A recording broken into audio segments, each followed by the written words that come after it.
Breaking news ప్రజలందరూ కూడా అప్రమత్తంగా ఉండాల్సినటువంటి రోజులు రాని వచ్చాయి. 4 సంవత్సరాల క్రితం ఏదైతే పరిస్థితిని మనందరం కూడా ఎదుర్కొన్నామో, ఆ పరిస్థితులకి భయపడి ఇంట్లో దాక్కున్నామో, వాటిని అంటే ఆ పరిస్థితిని వెలగొట్టడానికి ఏ విధాలుగా కష్టపడ్డామో, ఎన్ని విధాలుగా మనము దెబ్బలు తిన్నామో ఆ రోజులు మళ్ళీ రాని వచ్చేసాయి. ఆంధ్రప్రదేశ్లో రోజు రోజుకి కరోనా కేసులు పెరుగుతూ ఉన్నాయి. నిన్నటి వరకు చూసుకుంటే దాదాపుగా రాష్ట్ర వ్యాప్తంగా 19 కరోనా కేసులు నమోదయ్యాయి. నిన్న ఒకటే రోజు 7 కేసులు నమోదయ్యాయంట. సో రాష్ట్ర వ్యాప్తంగా ఉన్నటువంటి ప్రజలందరూ కూడా అప్రమత్తంగా ఉండాలి. మరీ ముఖ్యంగా మార్కెట్ ప్లేసులు కావచ్చు, క్రౌడ్ ఉండేటువంటి ఏరియాస్ కావచ్చు, ట్రావెలింగ్ చేసే వాళ్ళు కావచ్చు, ముఖ్యంగా రైల్వే స్టేషన్లు, బస్ స్టేషన్లో ఉన్నటువంటి అంటే అక్కడికి వెళ్ళే వాళ్ళు కావచ్చు, ప్రయాణం చేసే వాళ్ళు కావచ్చు, అందరూ కూడా చాలా చాలా జాగ్రత్తగా ఉండాలి.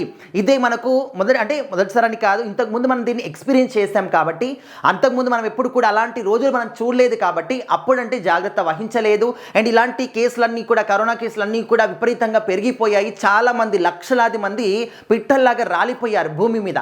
సో ఆ విధంగా అప్పుడు మనం ఎక్స్పీరియన్స్ చేసాం కాబట్టి ఎలాంటి జాగ్రత్తలు తీసుకోవాలి, ఏ విధంగా ఉండాలి, బయటికి వెళ్ళేటప్పుడు ఏ విధంగా వెళ్ళాలి, ఈ విధంగా అన్నీ కూడా మనకి ఇప్పుడు తెలుసు కాబట్టి, సో ఇప్పుడిప్పుడే తొలిమెట్టులాగా, అంటే ఇది ఏదో గొప్ప విషయం అని కాదు, ఇప్పుడిప్పుడే స్టార్ట్ అవుతూ ఉన్నాయి కరోనా కేసులు కాబట్టి ఇప్పుడే మనం జాగ్రత్తలు పాటిస్తే దీని నుంచి దూరంగా ఉంటాము, ఇంకా దీని నుంచి మన ప్రాణాలు మనం కాపాడుకుంటాము. సో ఖచ్చితంగా వైద్యులందరూ కూడా అందరికీ అదే చెప్తూ ఉన్నారు. మీరు ముఖ్యంగా పబ్లిక్ ఏరియాస్లోకి వెళ్ళేటప్పుడు, క్రౌడెడ్ ఏరియాలోకి వెళ్ళేటప్పుడు మాస్కులు మాత్రం ఖచ్చితంగా ధరించండి, క్యారీ చేయండి. అండ్ దాంతోపాటు శానిటైజర్లు కూడా ఖచ్చితంగా తీసుకెళ్ళండి అని చెప్పేసి చెప్తూ ఉన్నారు. మరి అంత చెప్పినప్పటికీ కూడా ప్రజలందరూ కూడా దీన్ని ఈజీగా తీసేసుకుంటున్నారు, నార్మల్గా తీసేసుకుంటున్నారు, నథింగ్ లే అని చెప్పేసి క్యాజువల్గానే వెళ్తూ ఉన్నారు. కానీ ఒకరికైనా ఇలాంటి ఒక బాధ కలిగిన వారికి మాత్రమే దానివల్ల వచ్చేటటువంటి నొప్పి ఏంటో వాళ్ళకే తెలుస్తూ ఉంటుంది. సో ఇంతకుముందు ఆ భయంని ఎంతమంది చూశారో వాళ్ళందరూ కూడా ఇప్పుడని కాదు, అసలు ఇలాంటి కేసులు ఉన్నాయి లేదని తెలిసినప్పటికీ కూడా, అంటే 365 డేస్ కూడా మాస్కులు క్యారీ చేసే వాళ్ళు చాలామంది కూడా ఉన్నారన్నమాట.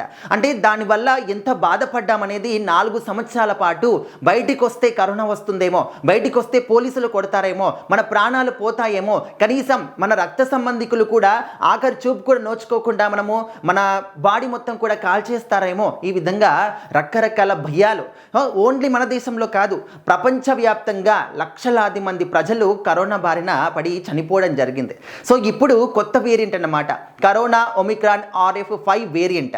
సో దీనివల్ల ఏంటంటే ముందుగా దీనికి లక్షణాలు ఏ విధంగా కనిపిస్తాయంటే గొంతు నొప్పి కావచ్చు, గొంతులో వాపు కావచ్చు, దగ్గు రావడం, జలుబు చేయడం కావచ్చు, జ్వరం రావడం కావచ్చు. ఈ విధంగా అంటే నార్మల్గా ఇవన్నీ వచ్చేవే కదా, ఇది రైనీ సీజన్ కదా, దాన్ని మనం ఏ విధంగా గుర్తిస్తామంటే వచ్చేదానికన్నా కూడా విపరీతంగా మనకు వచ్చినటువంటి ఆ ఒక సెన్సేషన్ చూపిస్తూ ఉంటాయన్నమాట.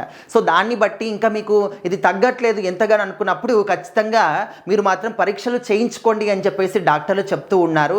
సో ఇప్పుడైతే తెలంగాణలో కూడా అక్కడక్కడ కొన్ని కేసులు నమోదయ్యాయి అని చెప్పేసి కొన్ని వార్తలు కూడా వినిపిస్తూ ఉన్నాయి. అసలే తెలంగాణ రాష్ట్ర వ్యాప్తంగా బోనాల పండుగ సెలబ్రేషన్స్లో ఉన్నారు కాబట్టి ఖచ్చితంగా వీళ్ళందరూ కూడా ఇంకా జాగ్రత్తగా ఉండాలి అని చెప్పేసి కూడా వైద్యులు సూచిస్తూ ఉన్నారు.